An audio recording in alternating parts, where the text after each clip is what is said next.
बहुत से लोगों के मन में यह प्रश्न जरूर उठता होगा कि आखिर स्त्रियों को स्मशान घाट पर जाने के लिए क्यों मना किया जाता है, इसके पीछे का कारण क्या है। आज हम इस प्रश्न का उत्तर आप सभी को एक अलौकिक कथा के माध्यम से देने जा रहे हैं। इस कथा को धर्मराज ने देवर्षि नारद जी को सुनाई थी। एक बार की बात है, नारायण भक्त देवर्षि नारद जी नारायण का जप करते हुए यमलोक में पधारते हैं। नारद जी को आता हुआ देखकर यमराज बहुत प्रसन्न हो जाते हैं और नारद जी से कहते हैं, हे ब्रह्मानंदन, यमलोक में आपका स्वागत है। कहीं आज किस प्रयोजन से यमलोक में आना हुआ? अवश्य ही आप कोई महत्वपूर्ण समाचार लेकर आए होंगे।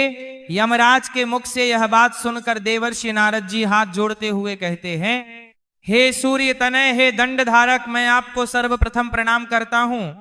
आज मैं आपके पास कोई समाचार लेकर नहीं आया हूं, मैं तो आपके पास अपनी एक शंका लेकर आया हूं। कृपया आप मेरी इस शंका का निवारण कीजिए और मेरे इस व्याकुल मन को शांत कीजिए। तभी धर्मराज मंद मुस्कान के साथ बोले, हे ब्रह्मानंदन, आपके मन में जो भी प्रश्न है आप निसंकोच होकर पूछिए, मैं अवश्य ही आपकी शंका का समाधान करूंगा। फिर देवर्षि नारद जी कहते हैं, हे सूर्य तन धर्मराज, मेरा पहला प्रश्न यह है कि मनुष्य गरीबी से मुक्ति कैसे पा सकता है, और मेरा दूसरा प्रश्न है कि किस कारण से स्त्रियों का शमशान घाट जाना वर्जित है। देवर्षि नारद का प्रश्न सुनकर धर्मराज मुस्कुराते हुए बोले, हे देवर्षि, आज आपने समस्त मानव जाति के हित के लिए अत्यंत ही महत्वपूर्ण प्रश्न पूछा है। इस प्रश्न के उत्तर में समस्त मानव जाति का कल्याण छिपा हुआ है। हे देवर्षि, मैं आपके पहले प्रश्न का उत्तर एक महान कथा के माध्यम से देना चाहता हूं। तत्पश्चात मैं आपके दूसरे प्रश्न का उत्तर दूंगा। आप इस कथा को ध्यानपूर्वक पूरा सुना, तब यह आपको आपके प्रश्न का उत्तर प्राप्त होगा।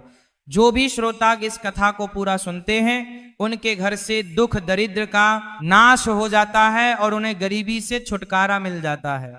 कथा प्रारंभ करते हुए धर्मराज कहते हैं, हे देवर्षि, प्राचीन समय की बात है।